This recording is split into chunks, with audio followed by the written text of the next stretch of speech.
மூன்றாம் மோடி அரசுடைய முதல் பட்ஜெட் தாக்கலாகி இருக்கிறது. அதனது ஹைலைட்ஸ் வந்திருக்கக்கூடிய ரியாக்ஷன்ஸ் எல்லாம் இந்நேரம் கண்டிப்பாக பார்த்துருப்பீங்க. மத்திய பட்ஜெட் பாரபட்சமா பாராட்டா என்ற தலைப்பில் விவாதிக்க இருக்கின்றோம். நிகழ்ச்சியில் நம்முடைய இணையக்கூடிய விருந்தினர்கள் காங்கிரஸ் கட்சியின் சார்பாக அதனது செய்தி தொடர்பாளர் லட்சுமி ராமச்சந்திரன் அவர்கள், திரு SS ஸ்ரீராம் அவர்கள் மற்றும் திரு தரணிதரன், சேலம் தரணிதரன் திராவிட முன்னேற்ற கழகத்துடைய செய்தி தொடர்பாளர் மற்றும் டாக்டர் சுமன் சி ராமன் இணைகிறார். இன்னும் சற்று நேரத்தில் பாஜக செய்தி தொடர்பாளர் ஸ்ரீகாந்த் கருணேஷும் இணைய இருக்கிறார். நான் திரு SS ஸ்ரீராம் கிட்டேருந்து ஆரம்பிக்கணும்னு நினைக்கிறேன். நிறைய பக்கமாக அவர் தான் வச்சிருக்கிறார் பாராட்டு பத்திரத்தை. நிதிஷின் பீகார், நாயுடுவின் ஆந்திரா எல்லாம் இவங்களுக்கெல்லாம் கிள்ளி கொடுத்துருக்கக்கூடிய பட்ஜெட் தமிழ்நாட்டுக்கு எப்படி அள்ளி அள்ளி கொடுத்துருக்குன்னு விளக்கமாக நாட்டு மக்களுக்கு சொல்லுங்கள். தமிழ்நாட்டுக்கு 10 வருஷமாக அள்ளி தான் கொடுத்துருக்காங்க. தமிழ்நாட்டுக்கு பிரதமர் 10 வருஷமாக அள்ளி கொடுத்துருக்காங்க. இந்த வருஷம் கொடுக்கலன்னு சொல்கிறீங்க. இந்த வருஷம் ப்ரையாரிட்டியாக இல்லாமல் இருக்கலாமே தவிர 10 வருஷமாக தமிழ்நாட்டுக்கு எத்தனையோ கொடுத்துருக்காங்க. ஏன் எய்ம்ஸ் கொடுத்த போது மிச்ச மாநிலம் கேட்கலையே? ஏன் எய்ம்ஸ் கொடுத்துருக்காங்கன்னு? ஏன் 11 மெடிக்கல் காலேஜ் கொடுத்த போது மிச்ச மாநிலம் கேட்கலையே? ஏன் 1 லட்சம் கோடி இன்ஃப்ராஸ்ட்ரக்சர் ரோட் டெவலப்மெண்ட்டுக்கு தமிழ்நாடு கொடுத்த போது ஏன் கேட்கலையே? 65 ஸ்மார்ட் சிட்டிஸ் தமிழ்நாடு கொடுத்த போது ஏன் இவ்வளோ கொடுத்தாங்கன்னு மிச்ச மாநிலம் கேட்கலையே? இப்போ ரயில்வேஸ் ஒரு கிட்டத்தட்ட 67 ரயில்வே ஸ்டேஷன்ஸை புனரமைக்க போகிறாங்களே, அது மிச்ச மாநிலம் ஏன் கொடுத்தாங்கன்னு கேட்கலையே? இது ஏன் இந்த மாதிரி ஒரு எனக்கு தெரிஞ்சு சாரி டு சே ஒரு கீழ்த்தனமான எண்ணம். ஆமா, இதை வந்து மாநிலத்துக்கு நிதி எங்க என் மாநிலம் தாங்க, எனக்கும் அதுல மாற்று கருத்து இல்லைங்க. ஆனாலும் மிச்ச மாநிலமும் நம் மாநிலம்னு ஏன் நம்மளால பார்க்க முடியலன்றதே என் பாயிண்ட். இந்த 10 வருஷமா இவ்வளவு கொடுத்த போது மிச்ச மாநிலம் கேட்கல இல்லைங்களா? ஒரு வருஷம் நமக்கு இல்லைன்னா உடனே வஞ்சிக்கப்படுகிறது, தமிழகம் புறக்கணிக்கப்படுகிறது. இதெல்லாம் வந்து காழ்ப்புணர்ச்சியான ஒரு மலிவான அரசியலாக தான் நான் பார்க்குறேன். இப்போ நீங்க எனக்கு கொடுத்தது ஆந்திர பிரதேஷுக்கு 10 வருஷம் லேட் பண்ணி கொடுத்துருக்காங்க. யார் ப்ராமிஸ் பண்ணா? ஏன் போன வருஷம் கொடுக்கல? யார் ப்ராமிஸ் பண்ணா? நாயுடு தயவு தேவை. யார் ப்ராமிஸ் பண்ணா? யூபி அரசாங்கம் என்ன ப்ராமிஸ் பண்ணுச்சு? ஆந்திர பிரதேஷ் ரீஆர்கனைசேஷன் ஆக்ட் படி கொடுக்க வேண்டிய ஒரு மாநிலத்துக்கு ஒரு கேபிட்டலுக்கு கொடுக்க வேண்டிய பணத்தை ஏன் கொடுக்காம விட்டீங்க? கடந்த 5 வருஷமா ஏன் சார் கொடுக்கல? நீங்க ஏன் சார் கொடுக்கல? எப்ப கொடுக்கணுமோ அன்னைக்கு நாயுடு தயவு தேவை இல்லை, இன்னைக்கு தேவை. எப்ப கொடுக்கணுமோ அப்பதான் கொடுக்க முடியும். நீங்க நினைக்கிற போதெல்லாம் கொடுக்க முடியாது. இன்னைக்கு வேற என்ன காரணம் இருக்க முடியும்? ஆந்திராவுக்கும் அள்ளி கொடுக்கிறதுக்கான காரணம் அவங்க தயவால் அந்த ஆட்சி நடக்குதுங்கிறது தவிர இன்னைக்கு பீகார்ல யாருடைய தயவால் நிதிஷ்குமார் முதலமைச்சர் இருக்காரு? அங்க என்டிஏ அரசாங்கம். ஆந்திர பிரதேஷ்லும் என்டிஏ அரசாங்கம் தான். என்டிஏ அரசாங்கம் நடந்தா அந்த மாநிலத்துக்கு உடனே இப்படிதான் நீங்க வருவீங்க. அது எனக்கு நல்லாவே தெரியும். இன்னைக்கு கொடுத்திருக்கிறது இந்த வருஷத்துக்கான அலோகேஷன் இப்படிதான் கொடுத்திருக்கே தவிர உடனே வந்து பீகார் தான் the least poorest state. உங்களுக்கு வேணுங்கிற போது ஒரு மாநிலத்தை ரொம்ப வந்து நீங்க ஆண்டீங்கன்னா அந்த மாநிலம் ரொம்ப பின்தங்கிய மாநிலம். மிச்ச பாஜக ஆனா அது வந்து பாரபட்சம். ஏன் இது வந்து 4 எலெக்ஷன் வரப்போகுதுங்க. இப்போ 2 மகாராஷ்டிராவில் வரப்போகுது, ஜார்க்கண்டில் வரப்போகுது, டெல்லியில் வரப்போகுது, இன்னொரு ஸ்டேட் ஹரியானாவில் வரப்போகுது. அங்கே கூட கொடுக்கலையேங்க. அதே தான். இது வந்து எலெக்ஷனுக்கான பட்ஜெட் இல்லைங்க, வளர்ச்சிக்கான பட்ஜெட், எதிர்காலத்திற்கான பட்ஜெட். ஸோ ஆகையினால ஒரு பட்ஜெட்லையும் ஒரு குறிக்கோள் இருக்கும். இந்த பட்ஜெட்ல எம்ப்ளாய்மெண்ட்டுக்கும் யூத்துக்கும் இருக்கக்கூடிய முக்கியத்துவம் இந்த பட்ஜெட்ல கொடுக்கப்பட்டிருக்கு. என்டிஏவை நல்லா சமாளிக்கிறது தான் நோக்கமா இந்த பட்ஜெட். நீங்க என்ன குற்றச்சாட்டு வேணாலும் வைக்கலாம். அதாவது 89 இன்னைக்கு இருக்கக்கூடிய என்டி கூட்டணியில் இருக்கக்கூடிய எல்லா கட்சிகளும் ஒரு காலத்தில் காங்கிரஸை பார்த்து இது வந்து பெரும் முதலாளிக்கான பட்ஜெட்னு சொன்ன கூட்டம் தான் இன்னைக்கு ஒன்னா இருக்கு. ஸோ இது 89 RK நாராயண் போட்ட கார்ட்டூன்லாம் நம்ம பார்த்துருக்கோம். பழைய வாசம். இது ஒன்றும் புதுசு ஒன்றும் இல்லை. இப்படிலாம் தமிழ்நாடு வஞ்சிக்கிறதெல்லாம் சொல்லக்கூடாது. எவ்வளோ கொடுத்துருக்கு? இப்போ தேர்தல் வர மாநிலங்களுக்கா கொடுத்தாங்க? பின்தங்கிய மாநிலங்கள், ஒரு ஸ்டேட் ரீஆர்கனைசேஷனுக்கு அப்புறம் கஷ்டப்படுற மாநிலம் கொடுத்துருக்காங்க. தமிழ்நாட்டுக்கு நிறைய கொடுத்துட்டு இருக்காங்க அப்படிங்கிற வார்த்தை. Dharanidharan, are you with me? திருப்பி சொல்லுங்க. அள்ளி தமிழ்நாட்டுக்கு கொடுத்ததெல்லாம் அவர் பெருசா பட்டியலிட்டாரு. கேட்கவே இல்லையா நீங்க? இல்ல அது கேட்டேன். இப்போ நீங்க கேள்வி எனக்கு வரல, அதுதான் நான் இன்டர்ஸ் பண்ணி கேட்கிறேன். முதல் விஷயம் நம்ம தெளிவா இல்ல சார், என் வாயில என்ன வேணாலும் சொல்லலாம் சார், சரிங்களா? இந்த பட்ஜெட்ல தமிழ்நாடுங்கிற சொல்லே வந்து பட்ஜெட் டாக்குமெண்ட்ல இடம் பெறல, சரிங்களா? ஏப்ரல் ஜிஎஸ்டி கலெக்ஷன் எடுத்து பார்த்தீங்கன்னா தமிழ்நாட்டுக்கு 12,000 கோடியும் கான்ட்ரிபியூட் பண்ணியிருக்கோம். ஒன்றிய அரசுக்கு ஏபி 4,000 கோடி, பீகார் 1992 கோடி. ஆனால் தமிழ்நாடுக்கு ஒதுக்கிய காசு இந்த பட்ஜெட்டில் 0 rupees. ஆனால் ஆந்திர பிரதேசுக்கு 15,000 கோடியும் பீகாருக்கு 26,000 கோடி ஒதுக்கியிருக்காங்க. அது மட்டும் கிடையாது, எய்ம்ஸ் மதுரை வந்து 9 வருஷமாக கன்ஸ்ட்ரக்ஷனில் இருக்குது. ஆனால் அதே சமயம் அதே டைமில் ஹிமாச்சல் பிரதேஷ்லையும் அசாம்லையும் எய்ம்ஸ் ஆரம்பித்தாங்க, சரிங்களா? அதெல்லாம் பாஜக ஆள்ற மாநிலமா இருந்தது. அங்க எய்ம்ஸ் கட்டி முடிச்சு பேஷண்ட் போயிட்டாங்க. எதனால இங்க வந்து ஜெய்கால கடன் வாங்கி கட்டுறாங்க, அங்க ஒன்றிய அரசோட காசுல கட்டுறாங்க. இந்த மாதிரி தான் தொடர்ந்து தமிழ்நாடு 12 வருஷமா நடத்துறாங்க. தொடர்ந்து கடைசி 5-6 வருஷமா நீங்க எடுத்து பாத்தீங்கன்னா வந்து சென்னை மெட்ரோ ரயிலுக்கு வந்து காசு ஒதுக்கிடல ஃபேஸ் 2க்கு. இந்த தடவையும் நம்ம முதலமைச்சர் வந்து வலியுறுத்தி இருந்தாரு. ஆனாலும் அவர் இந்த தடவையும் அந்த காசை ஒதுக்கல. சென்னை மெட்ரோ காசு ஒதுக்கல, மதுரை மெட்ரோ காசு ஒதுக்கல, கோயம்புத்தூர் மெட்ரோ காசு ஒதுக்கல. ஸோ எனக்கு ஒன்றும் புரியலையே. இப்போ ஒன்றிய அரசுக்குன்னு காசு எங்கேருந்துங்க வருது? மாநிலங்கள் கொடுக்கறது தான். எந்த மாநிலங்கள்? தமிழ்நாடு, கேரளா, தெலுங்கானா, கர்நாடகா போல வளர்ந்த மாநிலங்கள் தான் காசு கொடுக்குறோம். ஆனால் இந்த மாநிலங்களுக்கே நீங்கள் காசு வளர்ச்சி கொடுக்கலன்னா ஒன்றிய அரசுக்கு எங்கேருந்து காசு வரும்?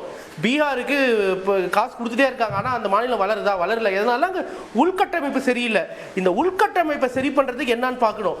சும்மா காசு வழங்குறதுனால ஒன்றும் ஆக போகிறது கிடையாது. ஸோ பீகாருக்கு காசு விமர்சிக்கிறீங்களா? தமிழ்நாட்டுக்கு எந்த திட்டு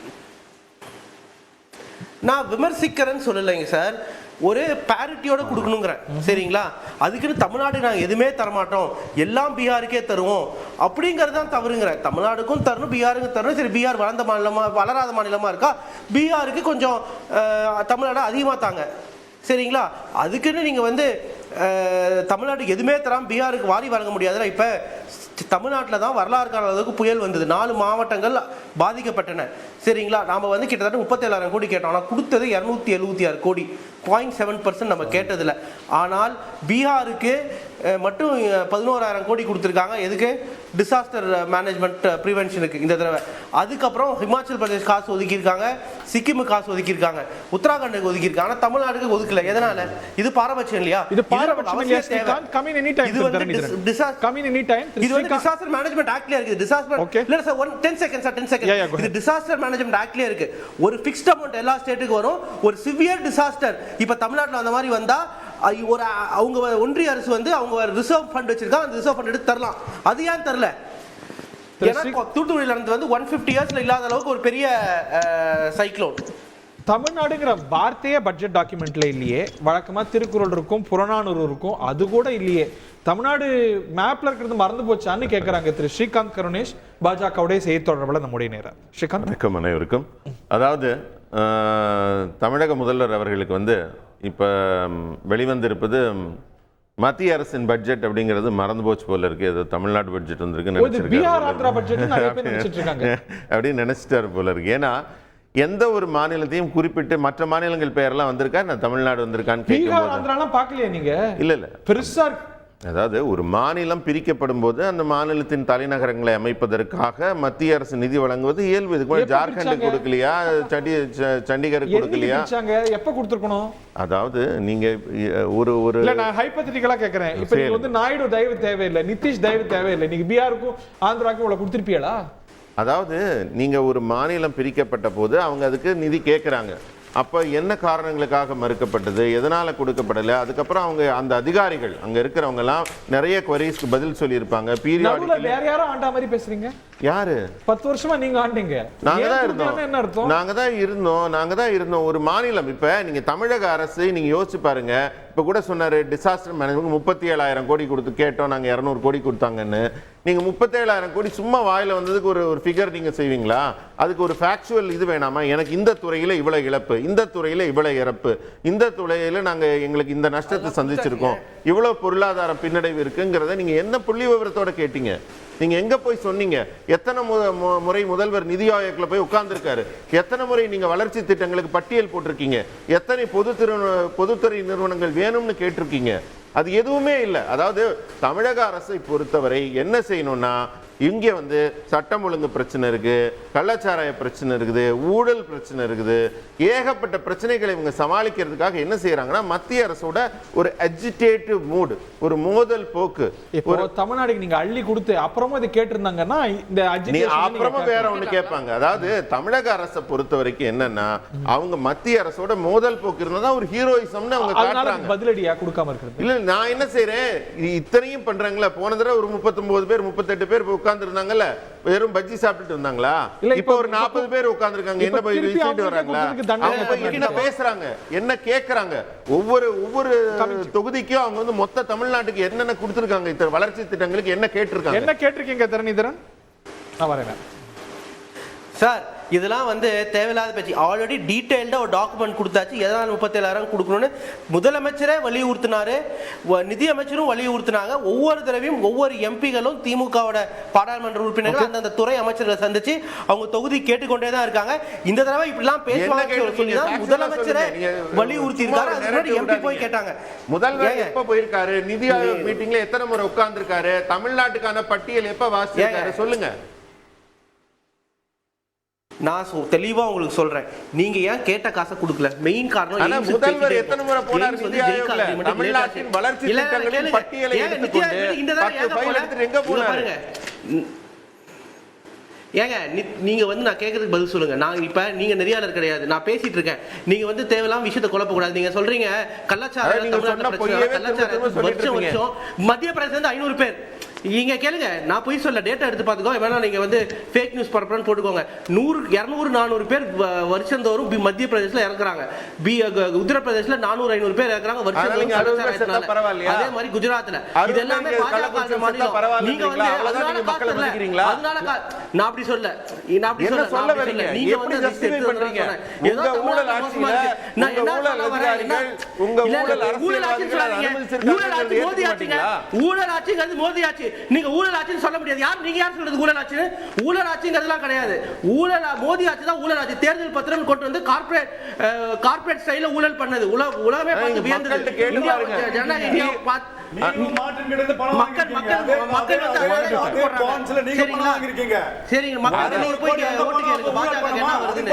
நீங்க வந்து திசை திருப்பீங்க.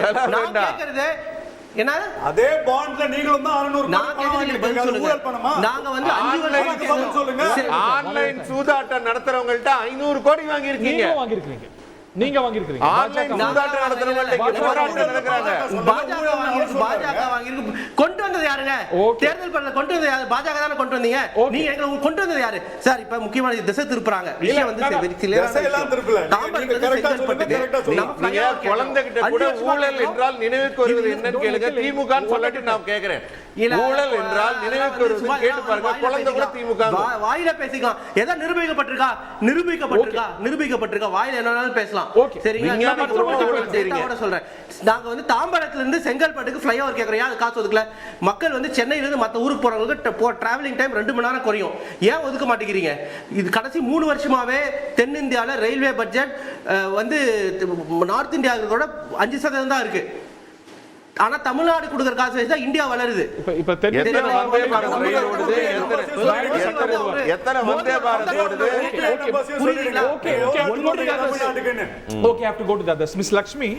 ஒன்றிய அரசுன்னு சொல்லி காசு கிடையாது. ஓகே, நம்ம மீண்டும் வரேன். Hold your thoughts. இதுல பாராட்டுக்குரிய விஷயங்கள்லாம் நீங்க பற்றிடுங்க.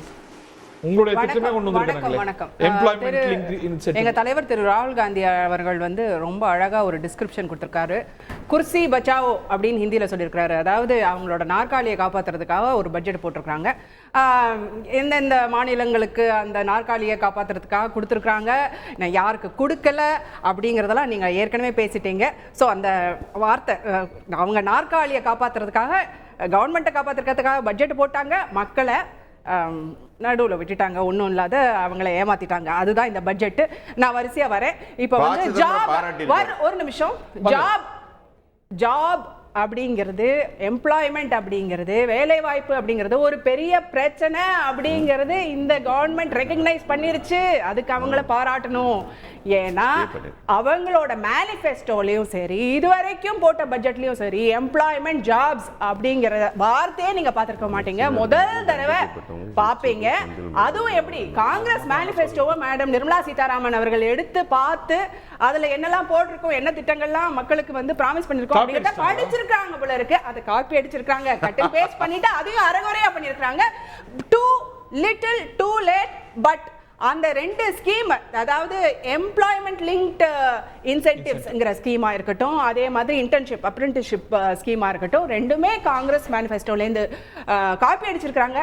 காப்பி அடிச்சதை அரைகுறையா காப்பி அடிச்சிருக்காங்க. அதுக்கும் இதுக்கும் நிறைய ஒழுங்கா படிச்சு, ஃபுல்லா படிச்சு யாராவது ஒருத்தர் சொல்லியிருக்கலாம், ஒழுங்கா பண்ணிருப்பாங்க.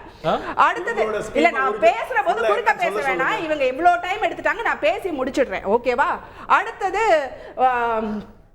ஜிஎஸ்டி ரீஸ்ட்ரக்சரிங் அப்படிங்கிறத எம்எஸ்எம்இ செக்டர் வந்து எத்தனையோ நாளாக கேட்டுட்டு இருக்கிறாங்க.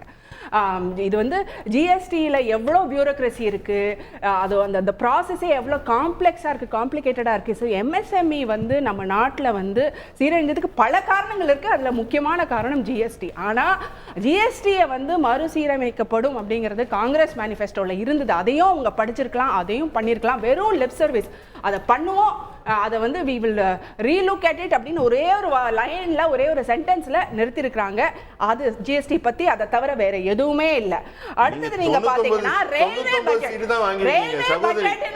ரயில்வே பட்ஜெட்னு ஒவ்வொரு வருஷமும் பிரசன்ட் பண்ணிட்டு இருந்தாங்க. ஸோ ரயில்வே பட்ஜெட்ல எப்படின்னா அதுக்கான முக்கியத்துவம் கொடுத்து அதுல என்னென்னலாம் அந்த செக்டருக்கு என்னென்னலாம் தேவையோ அதெல்லாம் பிரசன்ட் பண்ணப்பட்டது. ஆனா இப்போ ரயில்வேஸை பத்தி என்ன ஒரு பேராகிராஃப் இருக்குன்னு நினைக்கிறேன். இந்த இப்ப பிரசன்ட் பண்ற அந்த பட்ஜெட்லாம் ரயில்வே பட்ஜெட் நீக்கிட்டாங்க. நீங்க பாத்தீங்கன்னா இப்போ நம்ம ரயில்வேஸ்ல எதெல்லாம் பத்தி பேசிட்டு இருக்கோம், இந்த சேஃப்டியை இம்ப்ரூவ் பண்ணணும், அந்த சேஃப்டி ப்ராசஸை இம்ப்ரூவ் பண்ணணும், அந்த கவச் அப்படிங்கிறத வந்து இன்னும் வைடா இம்ப்ளிமெண்ட் பண்ணணும் அப்படிங்கிறத பத்தி பேசிட்டு இருக்கோம். அதை பத்தி அதுக்கான எந்த அலோகேஷனும் பட்ஜெட்ல இல்லை. அதை தவிர ரயில்வேல வந்து சாதாரண மக்கள் டிராவல் பண்றாங்க இல்லையா, மிடில் கிளாஸாக இருக்கட்டும், ஏழை மக்களாக இருக்கட்டும், அவங்களோட டிக்கெட் விலையாக இருக்கட்டும், பிளாட்ஃபார்ம் டிக்கெட் கொடுக்குற அந்த விலையாக இருக்கட்டும், அதிலெல்லாம் எந்த விதமான சலுகைகளும் அனௌன்ஸ் பண்ணல. அவங்க வந்து ரயில்வேக்கான படித்த பட்ஜெட்டில் திருப்பியும் அந்த எலிட் ட்ரெயின்ஸ் நம்ம சொல்கிறோம் பார்த்தீங்களா, அதுக்கான அலோகேஷனை ஏற்றிருக்கிறாங்களே வழிய சாதாரண மக்கள் வந்து எஸ் எக்ஸாக்ட்லி பேசி முடிச்சிடுறேன், அதுக்கப்புறம் நீங்க பேசுங்க, உங்களுக்கு வந்து வாய்ப்பு வரும், அப்ப நீங்க பேசுங்க. அதே மாதிரி இன்ஃப்ளேஷன் இன்னைக்கு என்ன, WPI இன்ஃப்ளேஷன் வந்து ஹோல்சேல் பிரைஸ் இண்டெக்ஸ் வந்து 3.5% இருக்கு, CPI வந்து 5.1 இருக்கு, ஃபுட் இன்ஃப்ளேஷன் 9க்கும் மேல 9.5% இருக்கு. அத பத்தி எந்த ஒரு பேச்சும் இல்லை. அத பத்தி வெறும் ஒரே ஒரு லைன்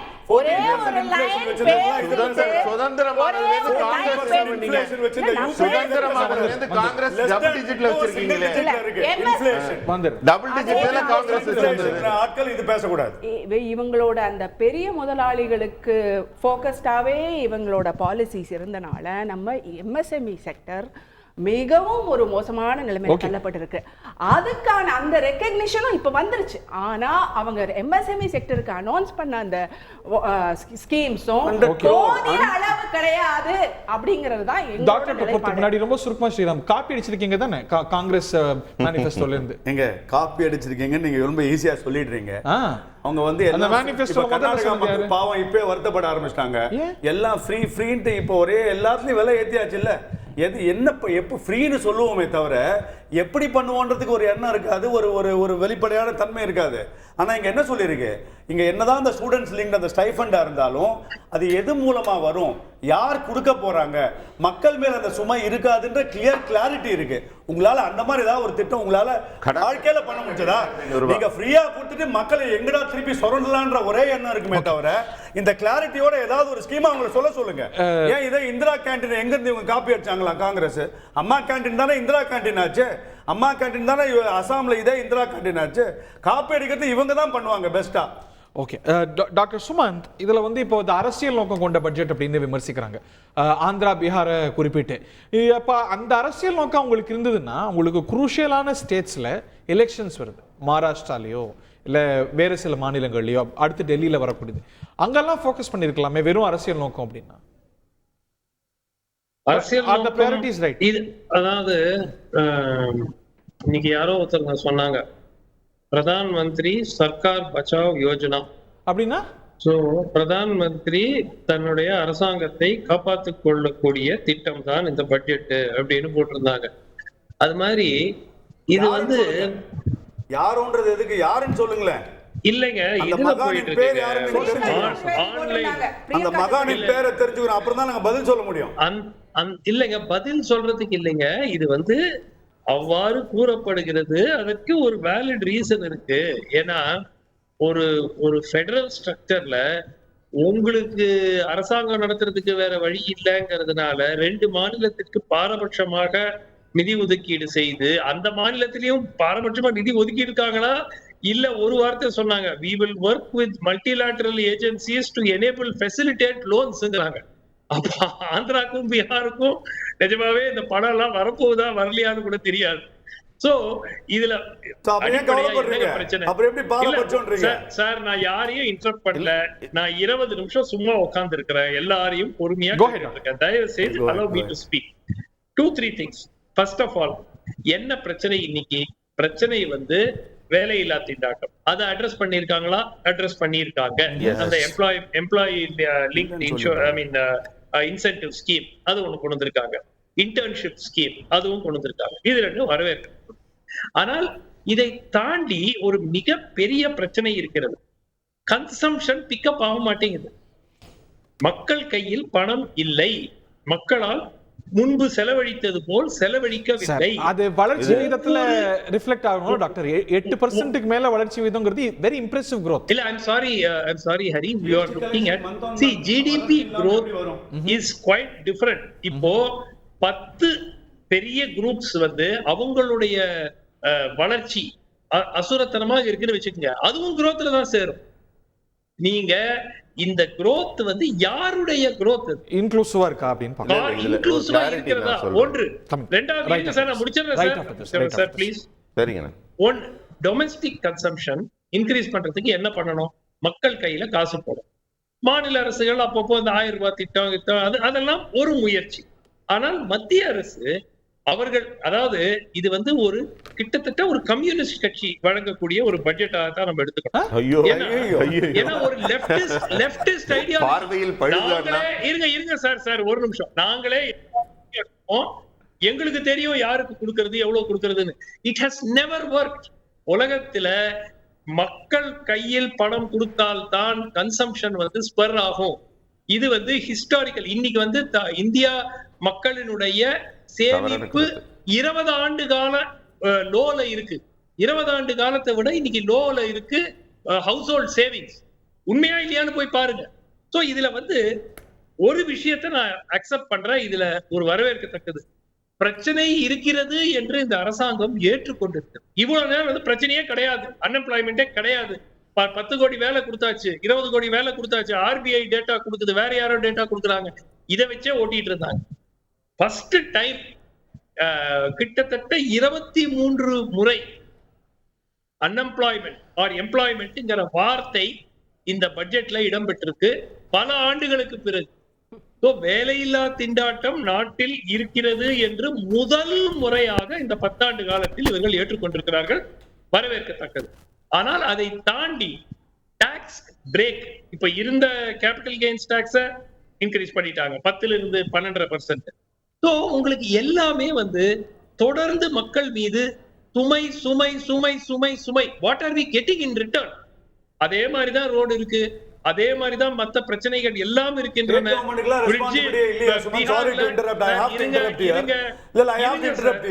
ஸ்டேட் கவர்மெண்ட்ஸ்க்குலாம் ரெஸ்பான்சிபிலிட்டியே இல்லையா? அதே ரோடு அதே மாதிரி இருக்குன்னா அது வந்து மத்திய அரசாங்கத்தோட பொறுப்பு தானா? மாநிலத்தோட பொறுப்பே இல்லையா? வேலை வாய்ப்பு உருவாக்குறதுக்கு மாநில அரசாங்கத்துக்கு பொறுப்பே இல்லையா?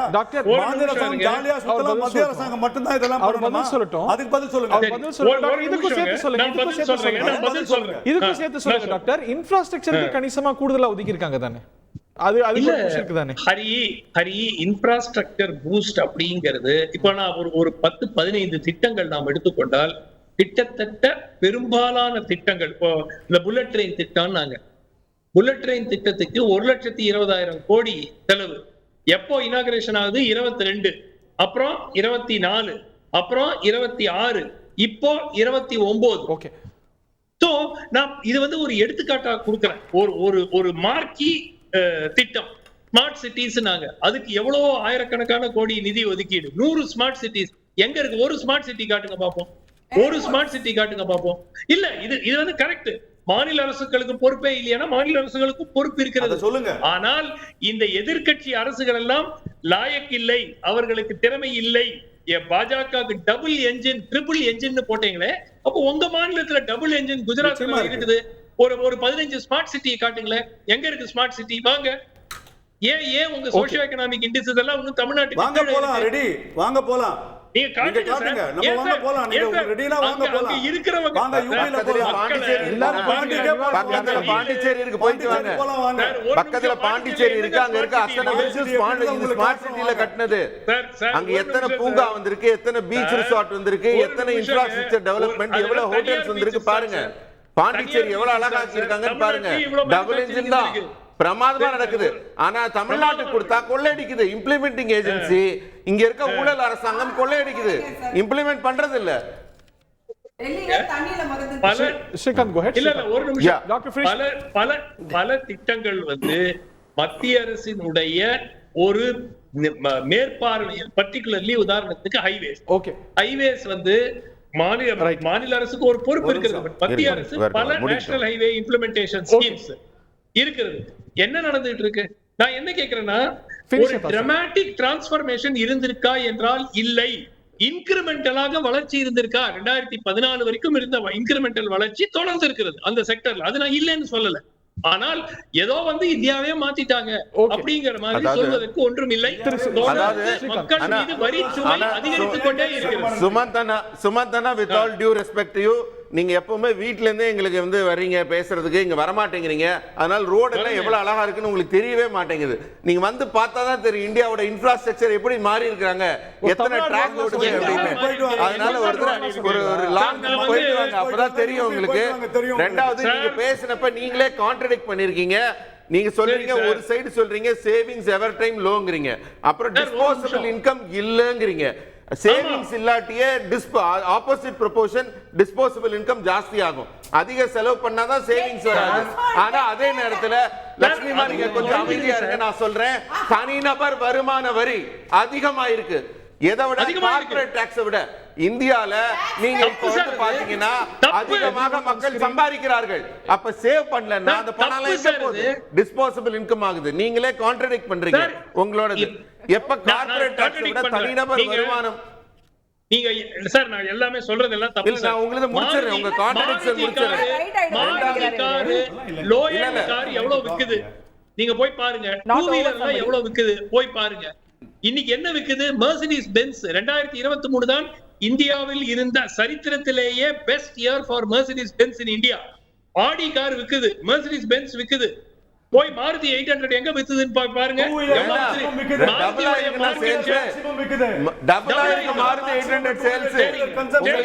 அந்த கார் தான் 4 மாசம் வெயிட் பண்ண வேண்டியிருக்கு.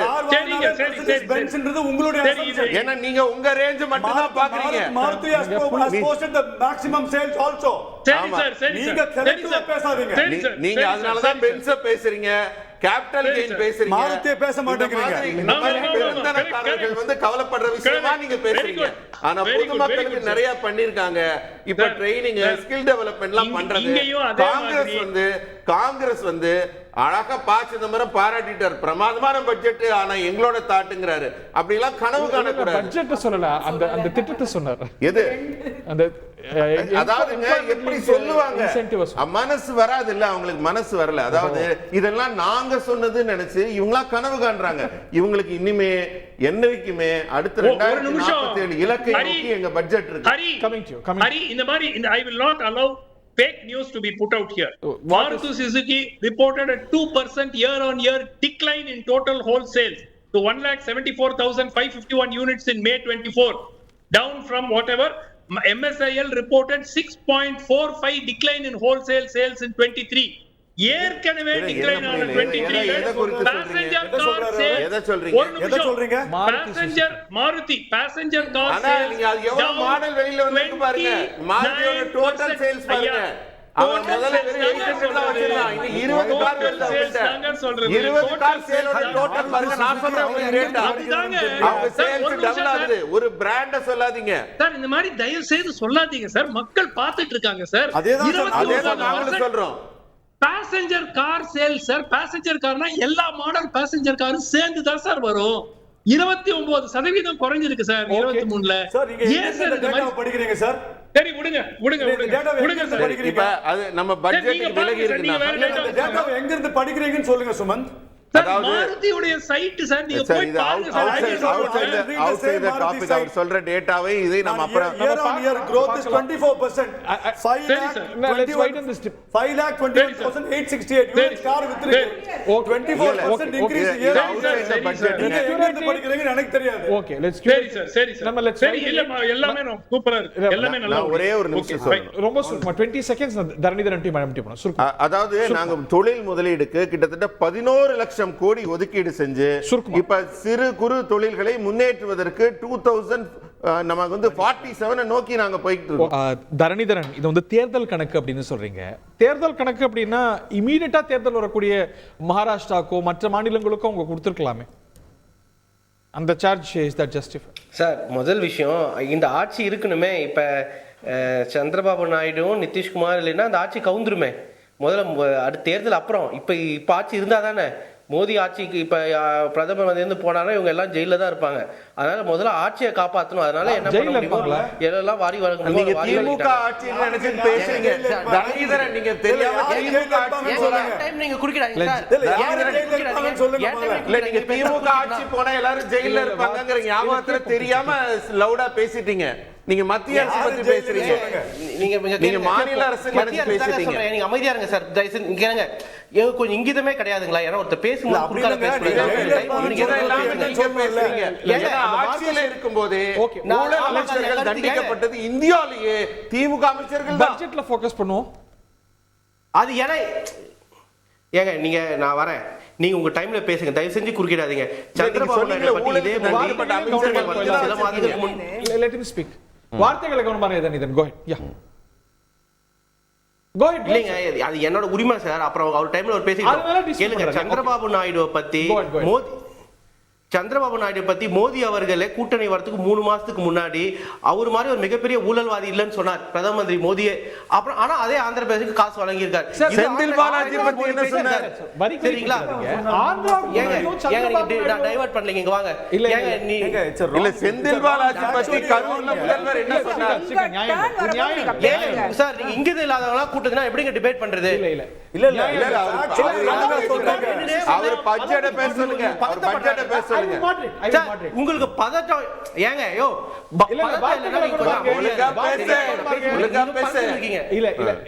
தரணிதரன் டென்ஷன் ஆகாதீங்க. நீங்க குறுக்கிடாதீங்க. கண்ணியமா பேசுங்க. Don't heckle him. கண்ணியமா பேச சொல்லுங்க. எதுக்கு ஜெயிலுக்கு போறாங்கலாம் பேசுறாங்க. பட்ஜெட் பேச சொல்லுங்க. பேச தெரியலன்னா என்ன பேசுறாங்க? ஒருத்தங்க பேசணும் ஒருத்தங்க பேச கூடாது. இஷ்யூஸ்ல ஃபோக்கஸ் பண்ணுவோம். Allow me to ask you. நீங்க பேசணும் நான் குறுக்கிட்டேனா? நீங்க பேசணும் நான் குறுக்கிட்டேனா? I'm giving you தரணிதரன் என்னோட கேள்வி இல்ல நான் குறுக்கிட கூடாதுங்க. நான் குறுக்கிட மாட்டார். I'll take care. என்னுடைய கேள்வி சந்திரபாபு நாயுடு ஊழல்வாதின்னு விமர்சிக்கிறதுக்கும் ஆந்திரா கொடுக்கறதுக்கும் என்ன சம்பந்தம்? ஆந்திராங்கிறது ஸ்டேட் கொடுக்குறாங்க. சந்திரபாபு நாயுடு ஊழல்வாதின்னு ஏன் இன்னைக்கு விமர்சிச்சீங்க? இன்னைக்கு அவங்களோட உறவுல இருக்கீங்கன்னா that's a different question. ரெண்டுத்தையும் எப்படி லிங்க் பண்றீங்க? அதுதான் அந்த கேள்வி தான் கேட்க வரேன். பிரைம் மினிஸ்டர் மோடியே அதை சொல்லிட்டு அவரோட கூட்டணியும் சேர்ந்துட்டு இப்ப வாரி வழங்கியிருக்காருங்கிறது முதல் பாயிண்ட். ரெண்டாவது பாயிண்ட் நான் வரேன். ரெண்டாவது பாயிண்ட் வந்து நான் இதை பத்தி பேசுறேன். கன்செப்ஷனை பத்தி இப்ப நல்லா கன்ஃபியூஸ் பண்ணாங்க. குறுக்கிடான்னு சொல்லுங்க. நான் பார்லேஜி பிசினஸ் சேல்ஸே இந்தியாவில் குறைஞ்சிருச்சு. 2019 கன்செப்ஷன் சர்வே ஆஃப் இந்தியா தெரியுமா சொன்னாங்க? Rural conception either stagnated or reduced அப்படினாங்க. அதுக்கப்புறம் ரூரல் அந்த சர்வேவே ரிலீஸ் பண்ணல. இப்ப இன்னைக்கும் வந்து டிமாண்ட் கம்மியா இருக்கு. ஆனா 100 நாள் வேலை திட்டத்துக்கு கண்டினியூஸா காசு குறைச்சிருக்காங்க. இந்த பட்ஜெட்ல மன்ரேகாங்கிற பேர் சொல்ல இல்ல. அன்எம்ப்ளாய்மென்ட் மென்ஷன் பண்ணல, சில்ட்ரன் மென்ஷன் பண்ணல, நியூட்ரிஷன் மென்ஷன் பண்ணல, ஸ்கூல் மென்ஷன் பண்ணல. 86,000 கோடி இன்கிரீஸ் பண்ணிருக்காங்க. 150 ரூபாய் டபுள் ஆகிருக்கு. மன்ரேகா இல்லன்னு வந்து போய் சொன்னா அது எப்படிங்க அலோ பண்றது? உங்க டேர்ம்ல சொல்லுங்க. இல்லங்க அப்படியே அப்பப்பதான் சொல்லணும். டேர்ம்ல சொல்ல முடியாது. உங்க டேர்ம்ல சொல்லுங்க. என்னங்க அர்த்தம்? பதட்டத்துல ஏன் இருக்கீங்க? ஏன்னா இந்த பட்ஜெட்ல எதுவுமே இல்ல. இந்த பட்ஜெட்ல 100 நாள் வேலை திட்டத்துக்கு காசு கண்டினியூஸா குறைச்சிட்டு இருக்கீங்க. ஏன் 5 வருஷமா 100 நாள் வேலை கண்டினியூஸா காசு குறைச்சிட்டு இருக்கீங்க? என்கிட்ட டேட்டா இருக்கு. நீங்க ஃபுல்லா வந்து போய் சொல்லாதீங்க. இன்னைக்கு மன்ரேகாவை நான் போய் சொல்ல. உங்களுக்கு தான் போய் சொல்ல பட்ஜெட்ட பாக்குறது இல்ல.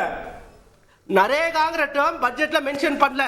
ஒரே கேக்குற 5 வருஷமா 100 நாள் வேலை திட்டம் கண்டினியூஸா காசு குறைச்சிட்டு இருக்கு. ஆனா எல்லா ஏங்க எல்லா 100 நாள் வேலை திட்டத்துக்கும் நான் சொல்றேன் கண்டினியூஸா காசு குறைஞ்சிட்டு இருக்கு.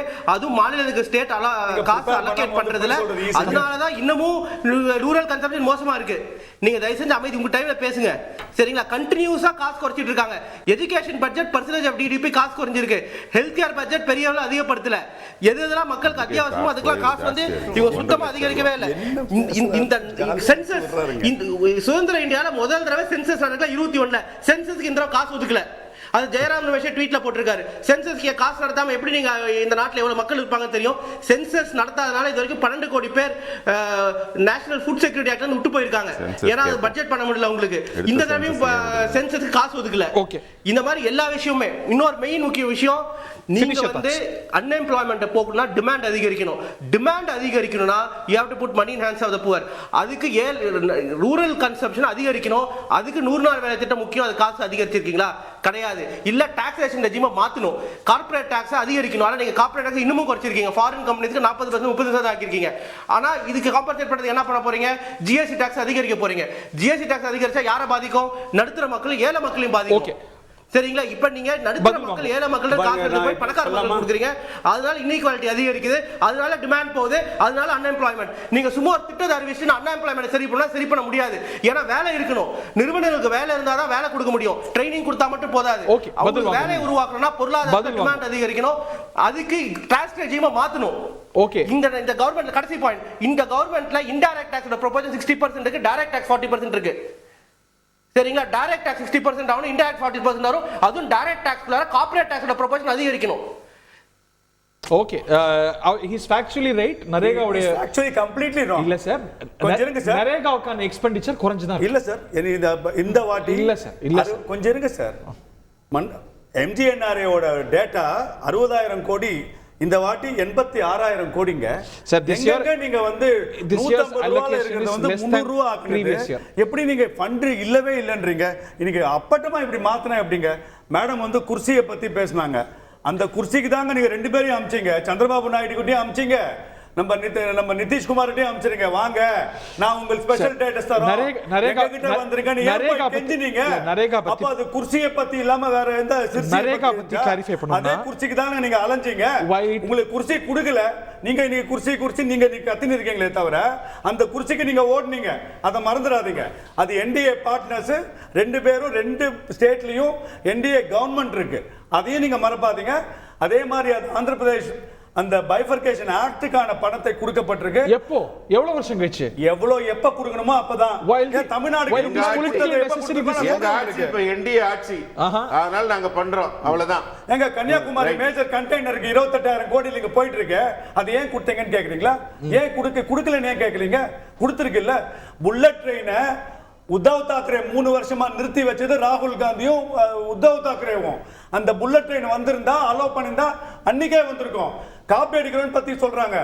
மக்களுக்கு எது நல்லதோ அதை செய்வோமே தவிர காழ்ப்புணர்ச்சி ஆகவும் மோடி எடுத்துன்னு வந்தாலே நிறுத்தணும்ன்ற கேவலமான எண்ணம் மோடிக்கு இருக்காது.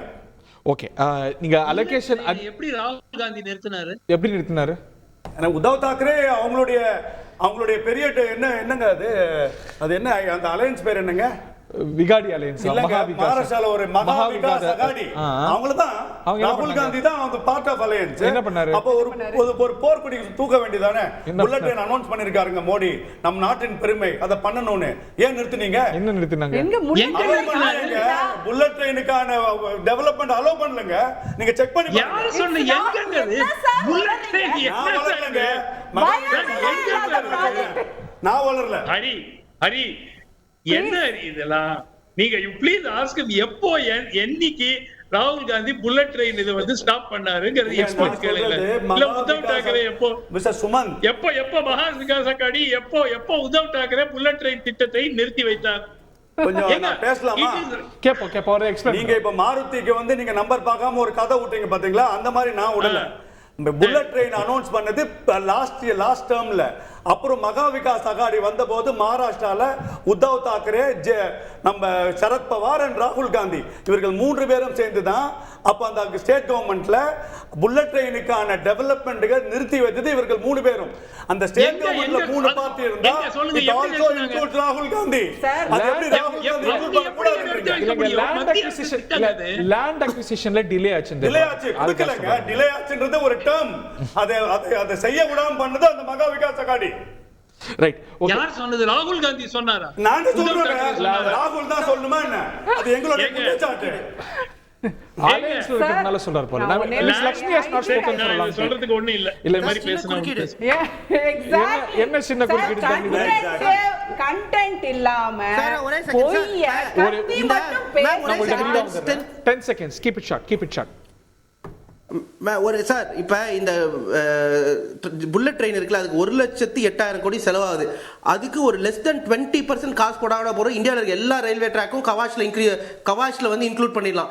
கவாஷ் இல்லாதனால இந்த வருஷம் 3 மிஸ் லட்சுமி ஏற்கனவே சொன்னாங்க நிறைய பேர் உயிரிழந்திருக்காங்க ரயில்வே ஆக்சிடென்ட்ல. ஆனா அந்த கவச் கொடுக்கிறது என்டிஆர் அரசாங்கங்க. 10 வருஷம் நீங்க என்ன பண்ணீங்க? 18 வருஷம் நீங்க என்டிஆர் யூபிஏல இருந்தீங்களே. அப்பலாம் ஏன் முடியல. இந்த வருஷம் ஏன் இவ்வளவு பேர் உயிரிழந்தாங்க ரயில்வே ஆக்சிடென்ட்னால? Okay madam. இந்த பார்லிமெண்ட்ல புல்டோஸ் பண்ணி பில் எல்லாம் பாஸ் பண்றாங்கல்ல, அந்த மாதிரி பொய்யும் கண்டென்ட்டே இல்லாத வெறும் சவுண்ட் மட்டும் போட்டுட்டு ரெண்டு பேரும் டிபேட்ல பேசுறாங்க. நீங்க இப்படி பேச அனுமதிக்க முடியாது. உங்களுக்கு தான் கண்டென்ட் இல்ல. நீங்க தான் பட்ஜெட்டை படிக்காம வந்திருக்கீங்க. பட்ஜெட்டை படிச்சுட்டு வாங்க. பட்ஜெட்டை படிச்சுட்டு பேசுங்க. படிக்காம பேசாதீங்க. தனிநபரை சொல்றது உங்களுக்கு உரிமை கிடையாது. உங்களுக்கு உரிமை இல்லை. நீங்க பட்ஜெட்டை பத்தி பேசுங்க. ஓகே, பேசுவாங்க. மக்கள் பாத்துட்டு இருக்காங்க. உங்ககிட்ட கண்டென்ட் இல்லங்கிறது மக்களுக்கு தெரியும். நீங்க என்ன பேசுறீங்கன்னு எங்களுக்கு தெரியும். நீங்க தான் உளறீங்க. நாங்க நினைக்கிறோம். ஆமா. 99 out of 544. அத மறந்துடாதீங்க. 543. சென்சஸ் கான அலோகேஷன் ஏற்கனவே தரணிதரன் சொன்ன மாதிரி 10 வருஷத்துக்கு ஒரு முறை சென்சஸ் நடத்தியே ஆகணும். சென்சஸ்ங்கிறது வெரி இம்பார்ட்டன்ட். ஏன்னா பாப்புலேஷனை பற்றி டேட்டா இருந்தால் தான் நீங்கள் பாலிசி அதுக்கேற்ற மாதிரி வகுக்க முடியும். சென்சஸ் 2021 நடத்த வேண்டிய அந்த சென்சஸ் நடத்தலை. அதுக்கான காரணம் வந்து இந்த பேண்டமிக்னு சொல்லிட்டு தப்பிச்சுட்டாங்க. உலகம் பூரா நடத்திட்டாங்க. இந்த அரசாங்கம் இந்த வருடமும் இந்த பட்ஜெட்டில் வந்து சென்சஸுக்கான அந்த பட்ஜெட்டை ஒதுக்கலை அப்படிங்கிறது ரொம்பவும் வருத்தத்தக்க விஷயம். ஏன்னா அந்த டேட்டா சரியில்லைன்னா எத்தனையோ விஷயங்கள் இப்போ நீங்கள் பார்த்தீங்கன்னா ஃபுட் செக்யூரிட்டி ஆக்டுக்கு வந்து கிட்டத்தட்ட 10 கோடி மக்கள் வந்து இன்க்ளூட் ஆவாங்களா இருக்கும். அவங்களுக்கு அந்த பெனிஃபிட் போய் சேரல. ஸோ ஒரு டேட்டாக்கு அது ரொம்ப முக்கியம். சென்சஸ் நடக்காத ஆண்டுகளே பார்த்தோன்னா உலக போர் நடந்த காலமும் ரொம்ப சொற்பமான காலம். எக்ஸாக்ட்லி. அதுக்கப்புறம் இப்போ நம்ம வந்து எம்ப்ளாய்மெண்ட் அப்படிங்கிற வார்த்தையை முதல் தடவை பட்ஜெட்ல ரொம்ப நாளைக்கு அப்புறம் அவங்க மேனிஃபெஸ்டோல இல்லாத வார்த்தை கூட எங்களோட அது காங்கிரஸுக்கான ஒரு வெற்றின்னு தான் நாங்க பாக்குறோம். இன்னொரு விஷயம், எஜுகேஷனல் லோன் அப்படிங்கிறது அது அந்த வார்த்தையும் இந்த டேர்மும் இந்த பட்ஜெட்ல வந்துருச்சு. ஆனா கொடுக்கறேன்னு சொல்லியிருக்காங்க. ஆனா இது வரைக்கும் எஜுகேஷன் லோன் வாங்கியிருக்காங்க இல்லையா, எம்ப்ளாய்மெண்ட் சிச்சுவேஷன்னால வேலை கிடைக்காது. எஜுகேஷன் லோன் வாங்கி படிச்சுட்டு அவங்க வேலை கிடைக்காத திண்டாடும் மாணவர்களுக்கு ஒரு ரிலீஃப் கிடைக்கும் அப்படின்னு ரொம்பவே எதிர்பார்த்த ஒரு விஷயம். இது வரைக்கும் எஜுகேஷன் லோன் வாங்கி கட்ட முடியாதவங்களுக்கு எந்த ஒரு சொல்யூஷனும் இந்த பட்ஜெட்ல கொடுக்கல. MSP legal guarantee for MSP அப்படிங்கிறது வந்து ஃபார்மர்ஸோட ஒரு 2-3 வருஷமா அது வந்து ஒரு கோரிக்கையா லீகல் கேரண்டி கேட்க லீகல் கேரண்டி எம்எஸ்பி கேட்டாங்க முதல். இப்போ ஒரு 2-3 years Our minister in the parliament has said they can't give guarantee for MSP. சொன்னது யூபி அரசாங்கம். இதே ராகுல் காந்தி மினிஸ்டர் ஏன்னு கேளுங்க. MSP போய் சொல்லாதீங்க சார். நான் போய் சொல்லுங்க, நீங்க ரெக்கார்ட் பண்ணுங்க, போய் பாருங்க. நான் இப்ப காட்டுறேன் உங்களுக்கு. MSPங்கிறது கேட்டாங்க முதல் தடவை. லீகல் கேரண்டியா ஒரு 2-3 வருஷமா தான் கேக்குறாங்க. அத பத்தி ஒரு பேச்சும் இல்ல. அக்னிபத் அப்படிங்கிற அந்த ஸ்கீமு, அதாவது அந்த யூஸ் அண்ட் த்ரோ சிஸ்டம் இருக்கு இல்லையா, நம்ம இளைஞர்களுக்கு வந்து ஒரு 4 வருஷம் வந்து அவங்கள வந்து காம்பேட் ட்ரைனிங் கொடுத்துட்டு அவங்கள போர் இருந்தால் அவங்கள அதை யூஸ் பண்ணிட்டு அவங்கள வந்து அதுலேருந்து துரத்திடுறாங்க இல்லையா. அந்த அக்னிபத் ஸ்கீமுக்கு எதிராகவும் நிறைய குரல்கள் எழுப்பப்பட்டன.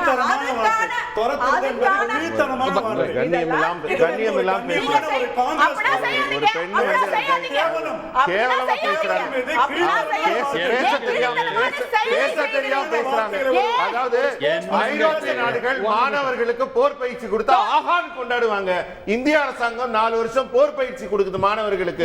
அதுக்கப்புறம் அவங்க வேலைக்கு போலாம், எத்தனையோ வேலை கிடைக்கலாம். அதை எவ்வளவு கேவலமா பேசுறாங்க. இவங்களுக்கு நாட்டுப்பற்றே கிடையாது, தேசப்பற்று கிடையாது.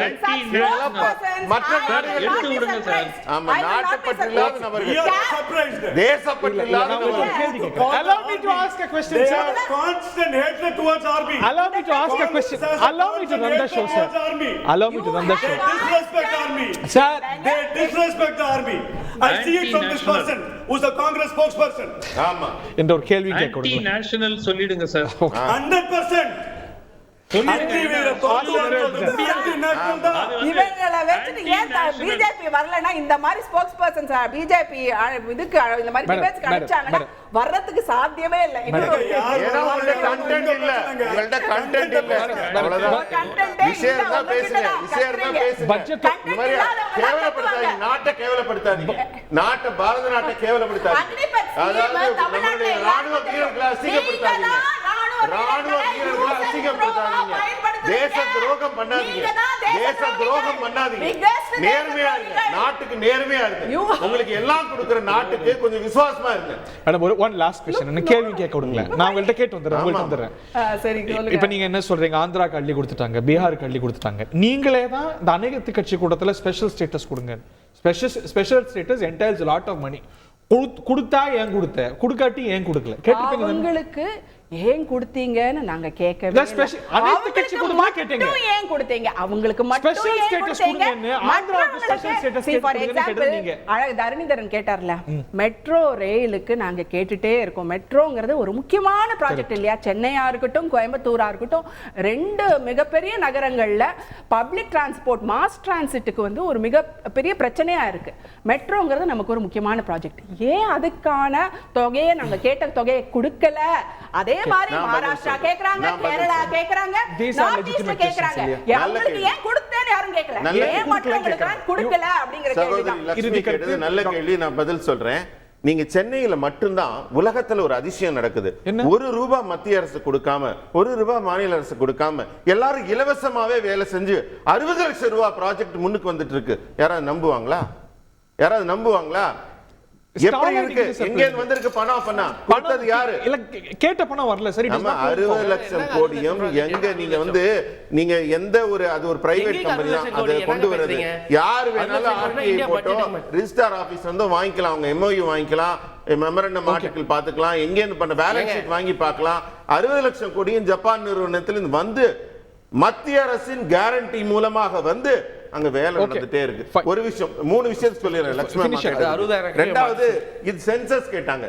எவ்வளவு வருத்தப்பட்டாங்க தெரியுமா? அவங்களோட அந்த தாய்மையின் தவிப்பு தெரிஞ்சது. சென்சஸ் இல்லாட்டி என்ன ஆகுறதுன்னு 2021 நடந்திருக்கணும். 2011 எடுத்தது ஏன் நீங்க மூடி பொட்டம் கட்டி உள்ள போட்டீங்க? ஏன் நீங்க அது வெளியில விடல? அத்தனை கோடி ரூபாய் செலவு பண்ணத நீங்க செலவு பண்ணுவீங்க, எடுப்பீங்க, ஆனா புதைச்சிருவீங்க. எந்த ஜாதி ரீதியான கணக்கும் தர மாட்டீங்க. எப்படி ஏன் எடுத்தீங்க? 2011 காங்கிரஸ் அரசு ஜாதி வாரியா எல்லா கணக்கெடுப்பும் எடுத்தாங்கல்ல சென்சஸ்ல. அது ஏன் ரிலீஸ் பண்ணாங்கல 2011 ரிலீஸ் பண்ணாங்கல. இப்ப இந்த நாட்டுல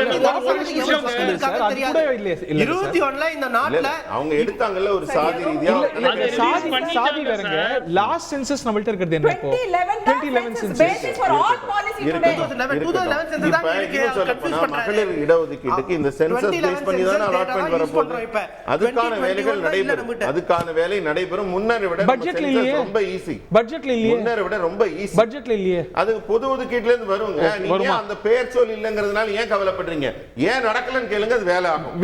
நான் பதில் சொல்றேன். நான் வந்து டாக்டர் கல்வி கடன் பத்தி சொல்லியிருந்தேன். கல்வி கடன் வந்து நான் சமீபத்துல ஒரு வங்கி அதிகாரி உயர் அதிகாரி கூட்டத்துல பேசினப்ப முத்ரா கடன் திரும்பி வருது, வங்கி கடன் வருவதே இல்லை. அதாவது கல்விக்கான வங்கி கடன் மாணவர்களுக்கு வர்றது திரும்பி வர மாட்டேங்குது. அந்த வராத போது இவங்க வராத பத்தி தான் கவலைப்படுறாங்க. கற்றவங்களை பத்தி நாங்க கவலைப்படுறோம். உங்களுக்கு வேலை வாய்ப்பு தரோம். Point taken. Doctor Sumanth, you have the last word. ஆந்திராக்கும் ஸ்பெஷல் ஸ்டேட்டஸ் கொடுக்கிறதுங்கிறது வந்து அவர்களுடைய மாநிலத்தினுடைய மிகப்பெரிய நகரமான ஹைதராபாத் அவர்களிடமிருந்து பிரிக்கப்பட்டது. அந்த காலகட்டத்துல அவங்களுக்கு ஒரு புது கேபிட்டல் கட்டுறதுக்காக காம்பன்சேஷன் கொடுக்கணும். ஏன்னா அவங்க திடீர்னு ஒரு கேபிட்டல்ல வந்து ஒரு புது மாநிலம், அதுவும் ஒரு சுருங்கப்பட்ட மாநிலத்தால கட்ட முடியாது. அந்த நிதி செலவை அவங்க ஏத்துக்கொள்ள முடியாது. அதற்காக ப்ராமிஸ் பண்ணுது. இப்போ இதே நிதி உதவி ஒரு மாநிலத்துக்கு கொடுக்க கூடாது என்று யாருமே சொல்ல மாட்டாங்க. ஆனால் நான் என்ன கேட்கிறேன்னா, மற்ற மாநிலங்களை பற்றி ஏன் குறிப்பிடப்படவில்லை? அப்புறம் 2 விஷயம் கேட்கிறேன். இந்த வெள்ளங்கிறது வந்து there must be some objective way of classifying. பெங்கால்ல வெள்ளம், அசாம்ல வெள்ளம், சிக்கிம்ல வெள்ளம், உத்தராகண்ட்ல வெள்ளம், இங்கெல்லாம் வெள்ளத்துக்கு ஏதோ ஓரளவுக்கு அப்கோர்ஸ் பீகார்ல இங்கெல்லாம் வந்து நிவாரணம். ஏன் தமிழ்நாட்டுக்கு நிவாரணம் இல்ல? தமிழ்நாட்டுல நடந்தா அது வெள்ளம் கிடையாதா? அதுக்கு என்ன கிளாசிபிகேஷன்? அதுக்கு நமக்கு தெரியணும் இல்லையா?